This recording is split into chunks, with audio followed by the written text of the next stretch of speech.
So I've met quite a few Canadians over the past 3 years while living and traveling through Latin America. And let me tell you, most Canadians either never plan on going back unless to visit friends or family, or they absolutely dread the idea of returning because they're simply not working remotely just yet. And I get it, because the more you talk to people who are from Canada, the more you start to realize how far the quality of life there has dropped, even more so than the US. So in this video, I'm gonna break down 5 real reasons why a lot of Canadians are quietly packing their bags and starting to leave. So if you're starting to feel the same way, this video might open your eyes. And by the way, if you're new here, I share everything that I've learned about leaving the West and living a much higher quality of life here in Latin America as a man over 35. So if that sounds interesting to you, be sure to subscribe. Now let's get into the video. So reason number 1 is cost of living is getting out of control. Okay, every Canadian I've met says the same thing. It's just getting way too expensive to live there, very similar to the US. So let's look at the numbers. Cities such as Toronto, Vancouver, Montreal, and others. But Toronto, the average home price is well over 1.1 million now. This is just average home prices, guys. We're not talking like mansions here. Vancouver is even higher. It's over 1.2 million and up for the average home. And Montreal, once seen as affordable, now prices are creeping up very fast, over 650K. But it's not just the home ownership. I mean, it seems like you have to be a millionaire now in Canada just to own a home in these popular cities here. But obviously rent, groceries, car insurance, day-to-day expenses, every expense all across the board is getting more expensive. And the majority of Canadians are now just working to survive.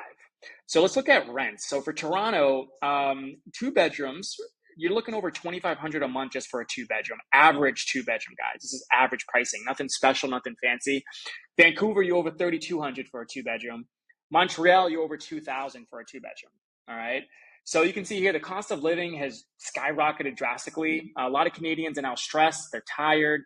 Even when you're making decent money as a Canadian, it still feels like it's not enough, right? They're still falling behind. Meanwhile, in many parts of Latin America, the cost of living is just a fraction of what it costs in Canada. You're looking at mostly a third to a fourth of the cost of living, depending on the city that you're in. So you don't need 6 figures just to breathe, right? If you're earning 60 to 120K a year, you're just getting by in most of these cities. And in a place like Latin America, 60 to 120K a year, you're living like an absolute king. So this one reason alone is a major one why many Canadians are starting to get out and look for greener pastures. Number 2 is high taxes and less freedom.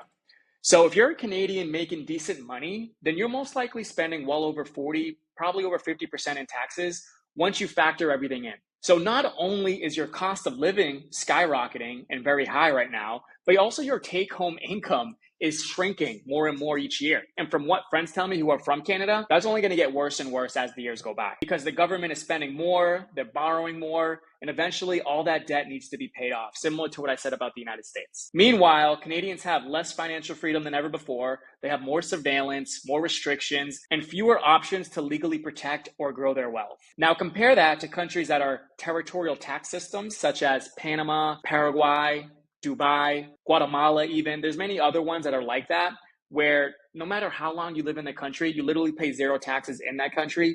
And Canada, from what I hear, is a country that when you do spend the majority of the year outside of that country, then they don't come over and try to tax you like the US. So that's a benefit that you Canadians have is once you leave Canada, you literally pay no taxes from what I understand. Obviously talk to an attorney, but just from the people that I met, it seems like that's pretty much the case. So imagine not only slashing your cost of living by 1/4 of what you're paying in Canada, but imagine saving over 50, 60% of your income at the same time. Sounds good to me. Reason number 3 is the weather.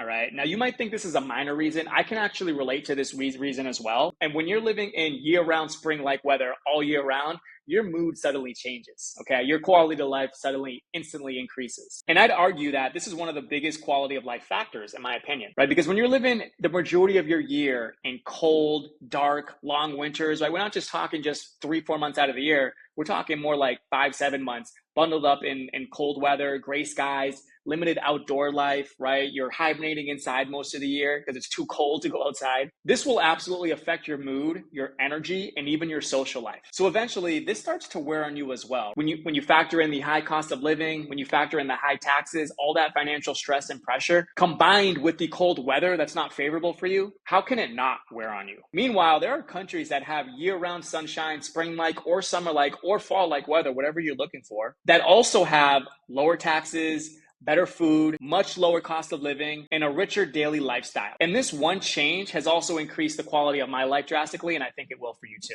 Reason 4 is the fentanyl crisis and increasing crime. And this one actually shocked me, right? But it also hits home because I have a cousin he's a heroin addict, and this is something that we see a lot in the northeast of the United States especially, right? We see a lot of people dying from heroin, fentanyl, and he told me that downtown cities in Canada now look like a zombie apocalypse. And I can relate again, because like just walking down the streets of some streets in Boston or even Salem, or you go up to like Maine and New Hampshire, that's kind of what it looks like in some areas. Right? What you see is open drug use, people nodding off, screaming in the streets, random attacks even. And it's no longer just in one particular city, but now it's in multiple cities across Canada. All of them have seen rising crime, increased homelessness, and more public drug use. And this is Canada, guys. When I was growing up, Canada, from my understanding, was one of the safest, right, one of the most peaceful countries in the entire world. But it seems that that's suddenly starting to fade very fast. And then reason number 5 is woke culture is everywhere. Okay, a lot of Canadians I've met feel that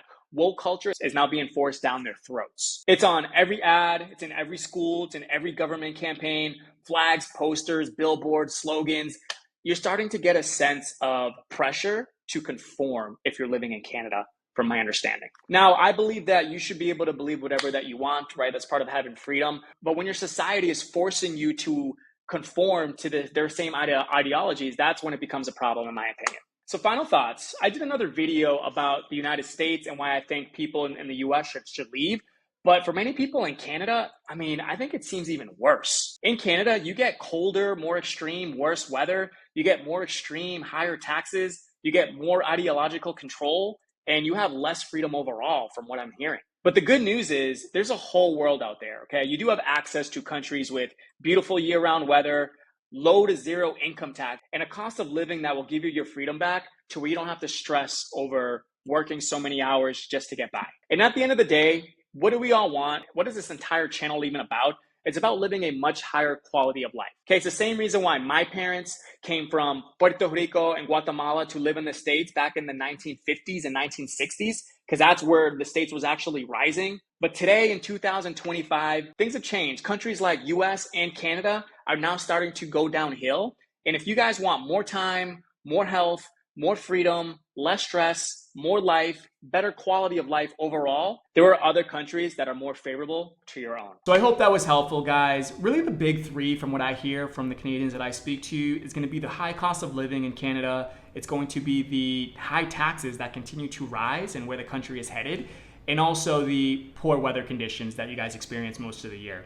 So if those 3 are big on your list as well in terms of being able to create a higher quality of life, then there are many countries out there that offer you much lower cost of living, much lower taxes to zero taxes, especially if you're Canadian, and much nicer weather, which is going to increase your overall mood on a daily basis. So if you want help finding the right countries for you or building out an actual plan to leave your country and find better pastures abroad, then I've created a questionnaire that you can fill out, links in the description, or if you just want to watch more videos like this, then click this one over here, and I'll see you there.